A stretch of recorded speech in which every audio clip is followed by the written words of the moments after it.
Hello everyone, मेरा नाम है देव टैनगुरु। आप सभी का स्वागत है हमारे YouTube channel the twin bros में। आज की ये वीडियो बहुत इंपॉर्टेंट होने वाली है क्योंकि हम हिस्ट्री के चैप्टर नंबर 1 के सारे इंपॉर्टेंट क्वेश्चंस कवर करने वाले हैं। तो टर्म 1 का जो प्रिपरेशन है बहुत ज़्यादा उसको बूस्ट मिलने वाला है। टर्म 1 में हमें एमसीक्यू फॉर्मेट्स में अलग अलग क्वेश्चन देखने को मिलने वाले हैं, चाहे वो केस बेस्ड होगा, असर्शन रीजनिंग वाले हो गए, इमेज बेस्ड होगा या फिर मैप बेस्ड होगा।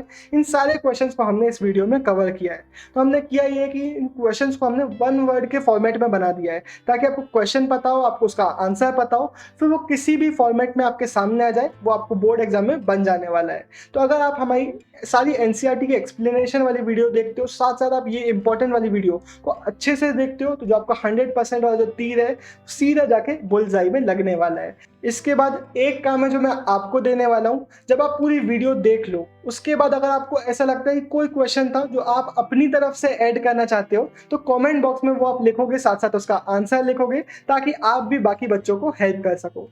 वैसे ये क्वेश्चन आपके मन में आएगा बनाए कहाँ से गए, तो इसके जो 90% क्वेश्चन हैं वो मैंने खुद से बनाए। मैंने कल पूरी एनसीईआरटी पढ़ी और जितने भी इंपॉर्टेंट क्वेश्चंस मुझे लगे वो सारे मैंने इस वीडियो में ऐड कर दिए। तो मैंने अपने एक्सपीरियंस से क्वेश्चन बनाया। मुझे लगता है कि पूरे जितने भी इंपॉर्टेंट क्वेश्चन हैं वो सारे आपके कवर हो जाने वाले हैं।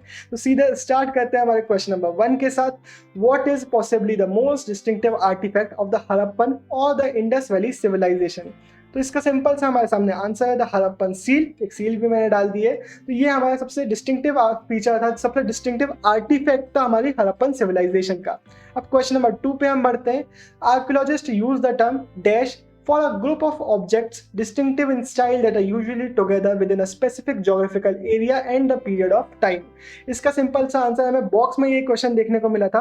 बेसिकली किस टाइप के क्वेश्चन है ये सारी आपकी एक एनसीईआरटी की लाइन है जो उठा के मैंने एमसीक्यू फॉर्मेट में डाल दी है। इसी टाइप के आपको बोर्ड एग्जाम में क्वेश्चन देखने को मिलने वाले हैं। तो ये बॉक्स का एक आंसर अगर आपने एक्सप्लेनेशन वाली वीडियो देखी है तो आपसे बन जाएगा कल्चर। इसके बाद question number 3, Indus valley civilisation is also called दी।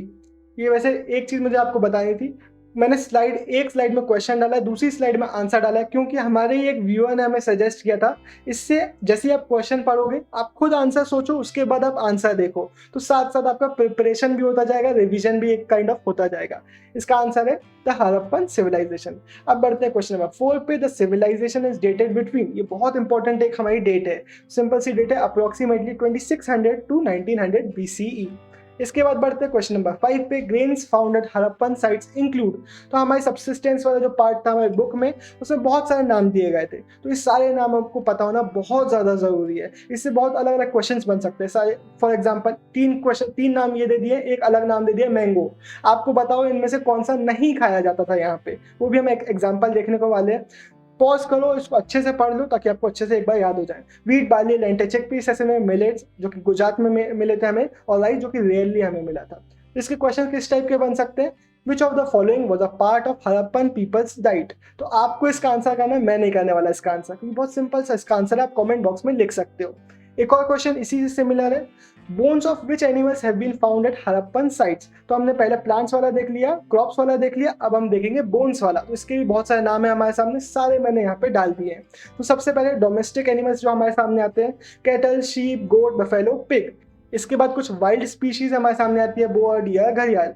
कुछ फिश की हमें बोन्स देखने को मिली थी, फाउल की हमें बोन्स देखने को मिली थी। इनमें से कुछ भी आपसे पूछा जा सकता है, ये आपको बनना चाहिए। अब सीधे हम देखते हैं किस टाइप के क्वेश्चन आ सकते हैं, ये भी आप आंसर करने वाले हैं। The bones of which of these animals have been found at Harappan sites, lion, pig, both B and C या फिर डियर। तो कमेंट बॉक्स में 1 और 2 करके इसका आंसर जरूर दीजिएगा।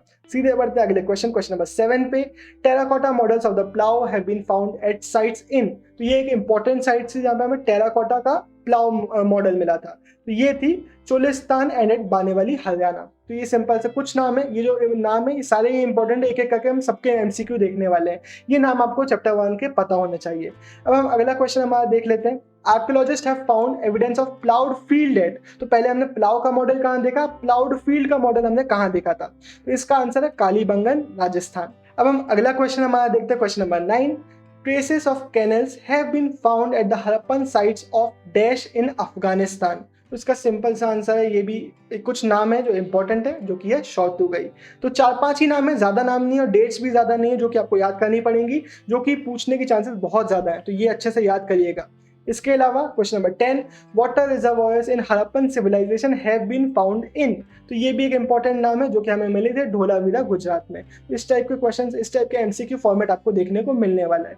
वैसे अगर आपने हमारे नोट्स वाली वीडियो नहीं देखी है तो प्लीज़ एक बार उसको देख लीजिएगा, ताकि आपको जब आगे के आप चैप्टर पढ़ें तो बहुत अच्छे से नोट्स बना सके, क्योंकि अगर आपने नोट्स बनाए तो ये सारे क्वेश्चन आपको बहुत ईजी लग रहे होंगे। अब हमारा अगला क्वेश्चन, क्वेश्चन नंबर 11 है, perhaps the most unique feature of the Harappan civilization was. इसके पहले हमने मोस्ट डिस्टिंक्टिव आर्टिफैक्ट देखा था जो कि था सील्स। अब मोस्ट यूनिक फीचर जो कि हमारे सामने निकल के आता है, the development of urban centres. ये भी पूरी एक हमारी एनसीईआरटी की लाइन है जो कि एमसीक्यू फॉर्मेट में हमें देखने को मिलेगी। तो यहाँ पे 3 ऑप्शन अलग अलग रहेंगे, कुछ भी ऑप्शन हो सकते हैं, तो ये हमें आंसर टिक करना है। अगला क्वेश्चन, क्वेश्चन नंबर 12 है हमारा, the first site to be discovered was dash. इसी साइट के नाम पे हड़प्पन सिविलाइजेशन का नाम पड़ा जो कि थी हड़प्पा, जिससे नाम पड़ा हड़प्पन सिविलाइजेशन। क्वेश्चन नंबर 13 है हमारा, one of the most distinctive feature of the Harappan cities was the. तो अब बात की जा रही है मोस्ट डिस्टिंक्टिव हड़प्पन सिटीज का फीचर। तो इसका हड़प्पन सिटीज का फीचर था carefully plan drainage system. Drainage system के बारे में हमने पूरा चैप्टर में पढ़ा था। तो अब जो ये एमसीक्यू फॉर्मेट में जो एनसीईआरटी की वैल्यू है वो और भी ज़्यादा बढ़ गई है, क्योंकि सीधे सीधे लाइन हमें देखने को मिलने वाली है। अब हमारा क्वेश्चन नंबर 14 आता है, at sites such as dash and Lothal the entire settlement was fortified and sections within the town were also separated by walls. तो लोथल और एक और कौन सी ऐसी जगह थी जहाँ पे पूरे सेटलमेंट को फोर्टिफाई किया गया था, साथ साथ उसके अंदर के भी सेक्शंस को वॉल्स से सेपरेट किया गया था। तो इसका आंसर है धोलावीरा। लेकिन वैसे ये जो क्वेश्चन है इसको मैं कहूँगा थोड़ा सा डिफिकल्ट क्वेश्चन है, और इस टाइप के जो डिफिकल्ट क्वेश्चन है आपको बहुत ज़्यादा देखने को नहीं मिलने वाले, ये मेरा अजम्पशन है। अकॉर्डिंग टू मी जो मेजॉरिटी जो क्वेश्चन रहेंगे वो थोड़े ईजी ही रहने वाले जो हमने इसके पहले अभी तक देखे हैं। अगला जो क्वेश्चन है ये भी थोड़ा सा डिफिकल्ट क्वेश्चन है, the citadel within dash was not walled off but was built at a height. तो ये भी हमें देखने को मिला था, हमें एक बॉक्स में इसके बारे में बताया गया था। तो ये हमें देखने को मिलता है, इसका आंसर है लोथल, कि लोथल में जो सिटाडेल था वो वॉल्ड ऑफ नहीं था लेकिन एक हाइट पे बनाया गया था। तो ये थोड़ा मैं डिफिकल्ट क्वेश्चन को बोलूँगा। इसके बाद हमारा क्वेश्चन नंबर 16 आता है, ये एक इजी क्वेश्चन है, scholars have estimated that the total number of wells in Mohenjodaro was dash. तो 4 ऑप्शन आपके सामने रहेंगे, सही आंसर है 700। तो ये हमने चैप्टर में देखा था, अबाउट 700 वेल्स हमें देखने को मिली थी, जो कि बहुत ज़्यादा है किसी भी सिटी के लिए। इसके बाद question number 17, according to Mackay the drainage system of the Indus valley civilization was dash. हो सकता है ये आपको केस बेस्ड में देखने को मिल जाए। तो हमें मैके एक बॉक्स में इसका देखने को मिला था, एक सोर्स में हमें देखने को मिला था कि मैके ने बोला था कि सबसे ज़्यादा मोस्ट कंप्लीट एंशिएंट सिस्टम था जो आज तक डिस्कवर किया गया है। तो ये मैके ने इसके बारे में बोला था, जहाँ पे 4 ऑप्शन मिलेंगे, आपको एक में टिक करना है। Question number 18, at dash for example while houses were built of mud bricks, drains were made of burnt bricks। ये भी केस बेस्ड में आपको शायद देखने को मिल जाए। तो इसका सिंपल सा आंसर है हमारा लोथल। लोथल में जो हाउसेस थे वो मड ब्रिक से बनाए जाते थे, लेकिन जो ड्रेनेज सिस्टम था वो बर्न्ड ब्रिक से बनाया गया था। तो ये वही बॉक्स है जिसमें मैके हमारे ड्रेनेज सिस्टम की तारीफ करते हैं। सीधे बढ़ते हैं हमारे क्वेश्चन नंबर 19 पे, social differences in the Harappan civilization were mainly tracked through. तो हमने चैप्टर में 2 वेज देखे थे जिससे हमने मेनली यहाँ के सोशल डिफरेंसेस को ट्रैक किया था। तो ये आपको ऑप्शंस में देखने को मिलेंगे इस तरीके से। तो हमने देखा था स्टडी ऑफ बैरियल्स, जो बैरियल स्टाइल था उसको स्टडी करना, और दूसरा तरीका था आर्टिफैक्ट्स। आर्टिफैक्ट से रिलेटेड अगला क्वेश्चन एक और देखने को मिलेगा। तो यहाँ पे हमने देखा था कि इधर पे टेक्सचुअल एविडेंसेस ज़्यादा यूज नहीं किए थे, क्योंकि हमने डिसाइफर नहीं किया था टेक्स्ट को, ओरली नरेटेड स्टोरीज हमारे सामने नहीं थी। तो ये 2 स्टाइल हमारे सामने निकल के आए थे। तो चैप्टर में ये बहुत ज़्यादा क्लियर ये आंसर है। इसके अलावा अगला क्वेश्चन हमारे सामने आता है, archaeologist broadly classify artifacts as. तो 2 टाइप्स हमारे सामने आती है, पहला टाइप है यूटिलिटेरियन, दूसरा टाइप है लग्जरीज। ये सिंपल सा आंसर है, ये भी एक इजी क्वेश्चन, इसको मैं कह सकते हैं 21 क्वेश्चन है हमारा, which of the following is an example of luxuries. Same question आ सकता है यूटिलिटेरियन प्रोडक्ट्स के लिए। तो इसका भी हम आंसर देख लेते हैं, ploughs, copper mirrors, pots of फेरेंस से नन ऑफ द अबव। तो इसमें मैं कहूँगा पॉट्स ऑफ जो फेरेंस से हमने देखा था ये सबसे ज़्यादा रेयर प्रोडक्ट था, इसको हमने लग्जरीज आइटम में डाला था। बाकी ये जो 2 चीज़ें एकदम नॉर्मली हमें कॉमनली मिलती रहती थी। तो इस टाइप के क्वेश्चन बहुत इजीली पूछे जा सकते हैं और आप आंसर भी इनको आराम से कर देंगे। क्वेश्चन नंबर 22 है, specialised centre for making shell objects work. तो 2 सेंटर्स हमें देखने को मिले थे, ये भी एक इंपॉर्टेंट लोकेशन है, इसको आपको अच्छे से पता होना चाहिए, मैप में भी आपको ये पता होना चाहिए। तो देख लेते हैं, नागेश्वर एंड बालाकोट। सिंपल सा आंसर है, ये हमारे चैप्टर से ही एक इंपॉर्टेंट लोकेशन थी जो क्वेश्चन में पूछ लिया गया है। अब क्वेश्चन नंबर 23 हमारा आता है, dash in part of Afghanistan was near the best source of lapis lazuli. तो ये थोड़ा सा डिफिकल्ट क्वेश्चन है, लेकिन ये क्वेश्चन पूछा जा सकता है क्योंकि एक इंपॉर्टेंट लोकेशन है हमारी शॉर्ट टू गई। ये एक इंपॉर्टेंट क्वेश्चन है, यहाँ से हमें बहुत इजीली लापिस lazuli कलेक्ट किया जाता था। अब हमारा अगला क्वेश्चन है 24 Mesopotamian text mention contact with regions named Dilmun probably the land island of Bahrain dash and Meluhha possibly the Harappan region. तो अब इनमें से किसी में भी डैश आ सकता है, आपको तीनों पता होना चाहिए। तो आप दिलमुन को भी याद रखिए, डैश हम देखते हैं, और मेलुआ भी याद रखिए। मेलुआ हड़प्पन रीजन को ही कहा जाता था, हम ये गेस करते हैं। हमारा इसका आंसर है मगान। तो इस टाइप का ऑप्शन भी आपको देखने को मिल सकता है। वैसे कभी कभार ऑप्शन से क्वेश्चंस इजी हो जाते हैं, लेकिन हमें अभी मेन फोकस करना है आंसर्स को पढ़ने के लिए, ये हमारे लिए बहुत इंपॉर्टेंट है। तो पहला हो गया दिलमुन, मगान और मेलुआ, ये तीनों आपको पता होना चाहिए। अगर वैसे आपने ये नाम अभी तक सुने ही नहीं है तो प्लीज़ मैं रिकमेंड करूँगा आप हमारी एनसीईआरटी की एक्सप्लेनेशन वाली वीडियो ज़रूर देखें। अब क्वेश्चन नंबर 25 हमारा आता है, a Mesopotamian myth says of Meluhha, may your bird be the haja bird, may its call be heard in the royal palace, some archaeologist think the haja bird was the dash. अब हो सकता है आपको जो dash हो वो यहाँ हज बर्ड में आ जाए, आपसे पूछा जाए कौन सी बर्ड, वहाँ पे 4 ऑप्शन है, आपको टिक करना हो, या फिर आपको क्वेश्चन कि हमारे जो आर्कियोलॉजिस्ट है वो इस हज बर्ड को कौन सी बर्ड बताते हैं। तो इसका सिंपल सा आंसर है पिकॉक। Yes, peacock. अब हम देखते हैं question number 26, how many science did the Harappan script include. Basic सा क्वेश्चन है, कितने साइंस हमें वहाँ पे देखने को मिलते थे। तो बहुत सारे साइंस थे, 375 से लेके 400 साइंस तक हमें देखने को मिल जाते थे। तो यहाँ पे कुछ ऑप्शंस रहेंगे, उनमें से आपको सही आंसर को टिक करना है। अब हमारा क्वेश्चन नंबर 27 आता है, exchanges were regulated by a precise system of weights usually made of stone called dash. तो अब जो वेट्स उन लोग बनाते थे वो किस स्टोन से बनते थे, उसका नाम था चर्ट। ये एक इंपॉर्टेंट नाम है, चार्ट हमें पता होना चाहिए, और ये भी ज़्यादा डिफिकल्ट क्वेश्चन नहीं है। अब क्वेश्चन नंबर 28 हमारा आता है, who was the first director general of ASI. तो हमारे आर्कियोलॉजिकल सर्वे ऑफ इंडिया का फर्स्ट डायरेक्टर जनरल थे कनिंघम। तो ये 3 नाम आपके सामने आ गए, नन ऑफ द अबव। तो हमें इसका सिंपल सा आंसर है कनिंघम। तो सीधा हम देखते हैं हमारा question number 29, Cunningham used the accounts left by dash who had visited the subcontinent between the 4th and 7th century CE to locate early settlements. तो ये हमारे सामने आता है। वैसे ये एक प्रॉब्लम भी थी जो कनिंघम ने कर दी थी। तो इसका आंसर हमारे सामने है चाइनीज बुद्धिस्ट पिलग्रिम्स, जिन्होंने बहुत सारे अकाउंट छोड़े थे, लेकिन एक अलग रीजन के बारे में थे, हमारे हड़प्पन सिविलाइजेशन के बारे में नहीं थे। अब क्वेश्चन नंबर 30 हमारे सामने आता है, when did John Marshall director general of ASI announce the discovery of new civilisation in the Indus valley to the world.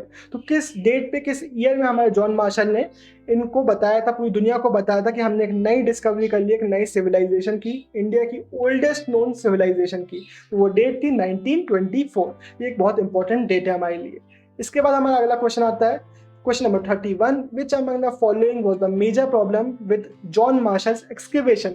John Marshall ने सबसे मेन गलती क्या कर दी थी, तो वो हमारे सामने आता है, उन्होंने स्ट्रेटिग्राफी को नहीं पढ़ा था, उन्होंने स्ट्रेटिग्राफी को इग्नोर कर दिया था। इसके अलावा उन्होंने आर्टिफैक्ट्स पूरे देखे थे, उन्होंने गलत टाइम वर्क में भी काम नहीं किया, लेकिन उन्होंने स्ट्रेटिग्राफी को पूरा मिस कर दिया था।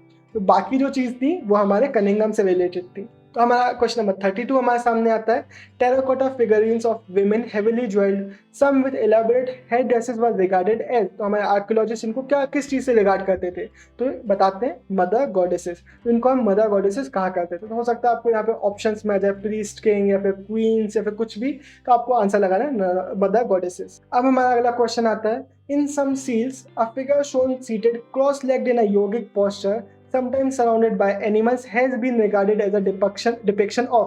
हमें सील्स में देखने को मिलता है, एक फिगर देखने को मिलता है क्रॉस लेग पोजीशन में, जो एनिमल से सराउंडेड एक योगिक पोस्चर में हमें देखने को मिलता है। तो इसको हमारे आर्कियोलॉजिस्ट प्रोटो शिवा बताते हैं। तो ये हमारा सिंपल सा आंसर है।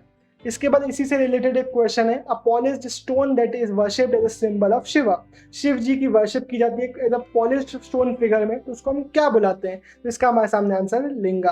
तो ये भी एक डिफिकल्ट क्वेश्चन नहीं है। अब हमारा क्वेश्चन नंबर 35 है, which of these is the feature of Harappan civilisation.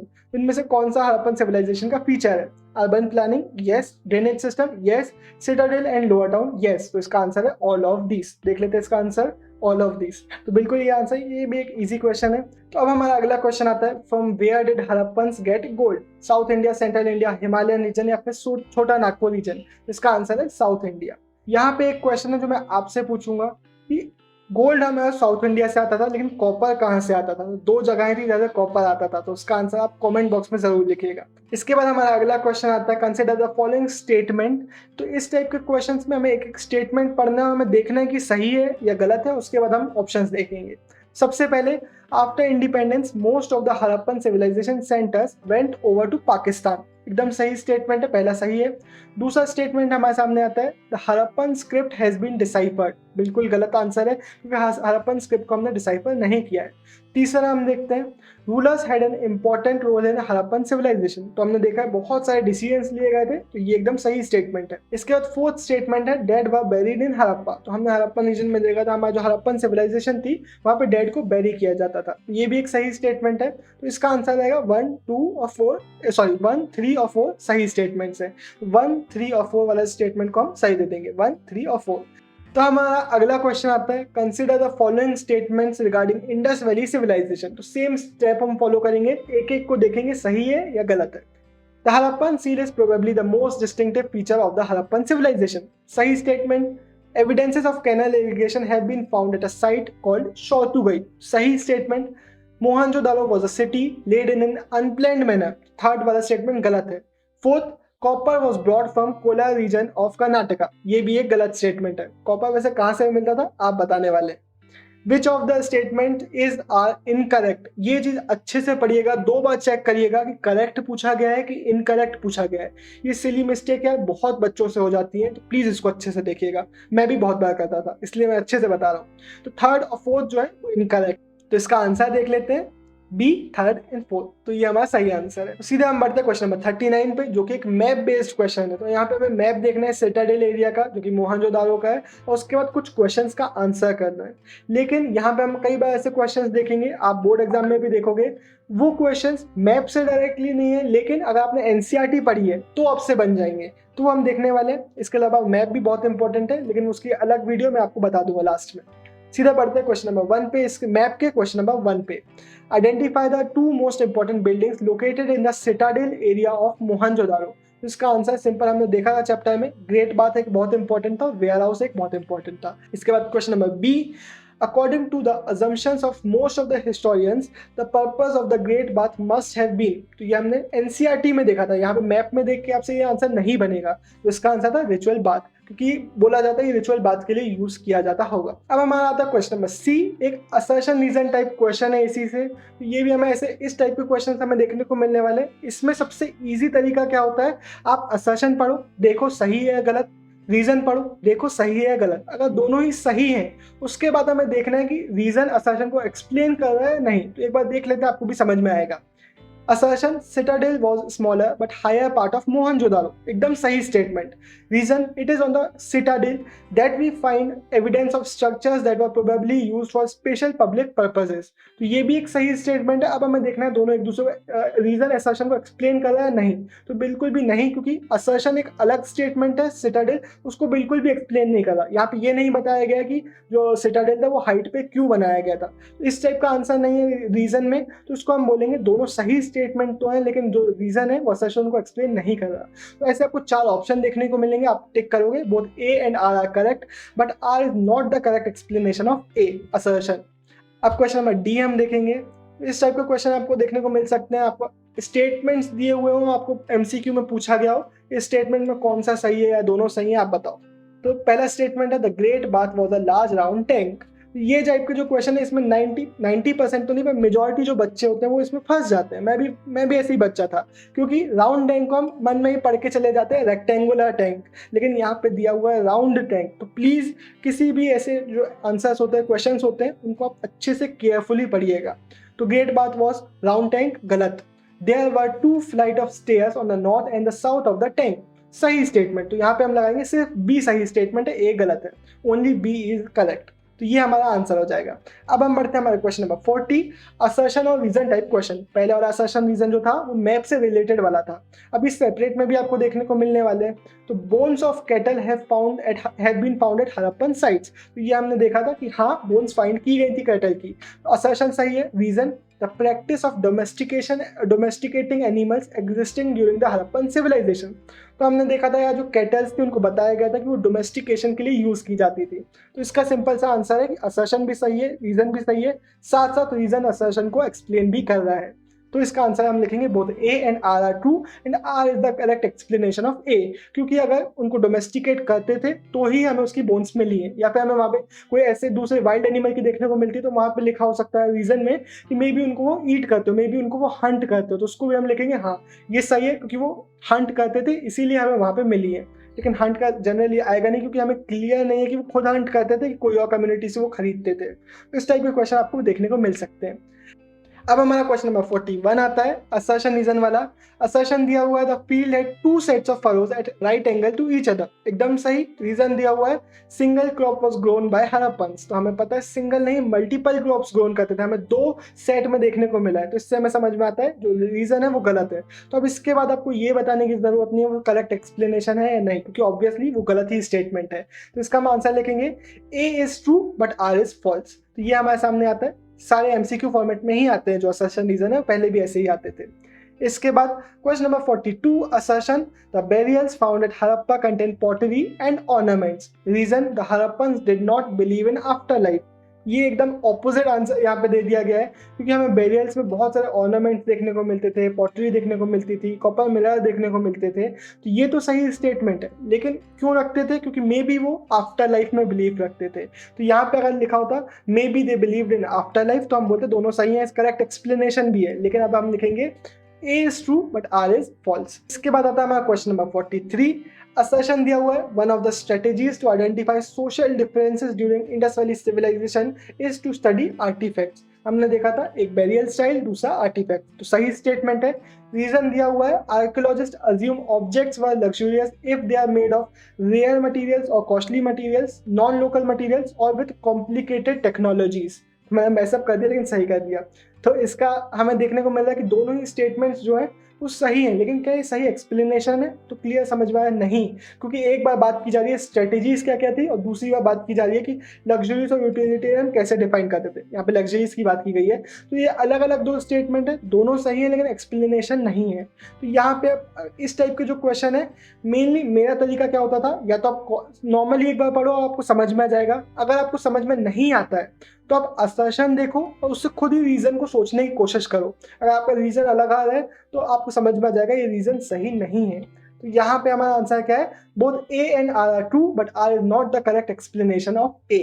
तो ये हमें देखने को मिलता है। इसके बाद हमारा लास्ट क्वेश्चन, क्वेश्चन नंबर 44 हमारे सामने आता है। Assertion A early archaeologists thought that certain objects may have had a religious significance। तो एकदम सही बात है, क्योंकि हमें कई चीज ऐसी मिलती है हमें लगता है मे बी ये religious significance की थी। रीजन इसका दिया हुआ है attempts have also been made to reconstruct religious beliefs and practices by examining seals, some of which seem to depict ritual scenes। तो ये एकदम सही रीजन हमें लग रहा है, क्योंकि वैसे तो दोनों ही स्टेटमेंट सही है, उसका रीजन सही क्यों है? क्योंकि पहले बात की जाती है, हमें लगता है कि कुछ चीज़ें रिलीजियस वैल्यू की हैं, उसके बाद बताया गया कि हम सील्स पढ़ते हैं, हम अलग अलग जगहों पे देखते हैं, उससे हमें समझ में आता है कि मे बी इनकी कुछ रिचुअल वैल्यू हो। तो एकदम सही हमारे सामने असर्शन भी है, रीजन भी है और एक्सप्लेनेशन भी है। तो इसका आंसर हम आएगा A, both A and R are true but R is the correct explanation of A. अब हमारे सामने कुछ इमेजेस आती हैं। अगर हम इमेजेस की बात करें तो पहले ये इमेजेस आ जाती थी जिनका नाम हमें लिखना होता था, लेकिन इस साल ये क्लियर नहीं है कि इमेज आएंगी नहीं आएंगी, क्योंकि अभी तक सीबीएसई ने अपना सैंपल पेपर रिलीज नहीं किया है। लेकिन मोस्ट प्रोबेबली एक इमेज आ जाएगी और आपको 4 ऑप्शन होंगे, आपको सही ऑप्शन में टिक करना पड़ेगा कि इसका नाम क्या है। एक और बात कि अगर फ्यूचर में सीबीएसई रिलीज करता है कि इस तरीके से आने वाली है और हमारे तरीके से अलग होता है, तो उसके लिए हम एक सेपरेट वीडियो बना देंगे। लेकिन मोस्ट प्रोबेबली यही इंपॉर्टेंट है कि आपको इमेज का नाम पता हो। तो सीधे हम फटाक से इंपॉर्टेंट इमेजेस के नाम देख लेते हैं। सबसे पहले ये टेराकोटा बुल का मॉडल है, एक फ्रेऑन स्पॉट की इमेज है, ये एक कॉपर मिरर की इमेज है। इसके अलावा ये हड़प्पा की जो सबसे पहली हमें सील मिली थी उसका कनिंघम ने स्केच बनाया था, उसकी ये इमेज है। इसके अलावा 3 और इंपॉर्टेंट इमेजेस इस चैप्टर से आती हैं। सबसे पहले प्रीस्ट किंग की इमेज, फिर ये पॉटरी की इमेज। इनमें से कुछ पॉटरी हमें दिल्ली के नेशनल म्यूजियम में रखी हुई देखने को मिलती है, कुछ पॉटरी जो लोथल का साइट म्यूजियम है वहाँ पे रखी हुई है, ये उसकी इमेज है। और इसके अलावा लास्ट इमेज जो इंपॉर्टेंट इमेज है इस चैप्टर की वो है टेराकोटा फिगरीन, एक टेराकोटा का जो फिगर मिला है हमें उसकी इमेज। इसी के साथ जितने भी हमारे इंपॉर्टेंट क्वेश्चंस थे वो हमने कवर कर लिए हैं। चैप्टर 1 आपका पूरा तैयार हो गया होगा। अगर आपने एक्सप्लेनेशन भी देखा है, आपने इंपॉर्टेंट वीडियो भी देख ली है, तो चैप्टर 1 में आपको कोई भी डाउट नहीं बचने वाला है। टर्म 1 में आप आग लगाने वाले हो। लेकिन इसके बाद आपसे मैप्स बनना भी बहुत ज़्यादा इंपॉर्टेंट है। तो मैप्स पे तो पूरी वीडियो हमने बना रखी है, तो अगर आप सर्च करेंगे class 12th history maps by the twin Bros, तो आपको टॉप पे वीडियो देखने को मिल जाएगी। तो एक बार वो भी वीडियो एंड में देख लीजिएगा, तो सारे चैप्टर्स के मैप आपसे बनने लगेंगे। इसके बाद अगर आपने यहाँ तक वीडियो देखा यार, तो एक लाइक तो बनता है, आपके एक लाइक से हमारे चैनल को बूस्ट मिलता है, यूट्यूब हमारे प्रमोट करता है। साथ साथ प्लीज़ वीडियो को शेयर भी करिए, आपके दोस्तों की भी हेल्प होगी और हमें तो बहुत ज़्यादा हेल्प मिलती है। Each and every share is worth a ton, तो प्लीज़ शेयर कर दीजिएगा। कमेंट बॉक्स में जाके आप अपने एक्स्ट्रा क्वेश्चंस लिख सकते हैं, दूसरों के क्वेश्चंस पढ़ सकते हैं। इसी के साथ ये वीडियो खत्म होता है। बहुत जल्द और भी वीडियोस आने वाले हैं, तो होपफुली हम फिर से मिलने वाले हैं बहुत जल्द हमारे चैप्टर 2 की वीडियो में। Bye bye.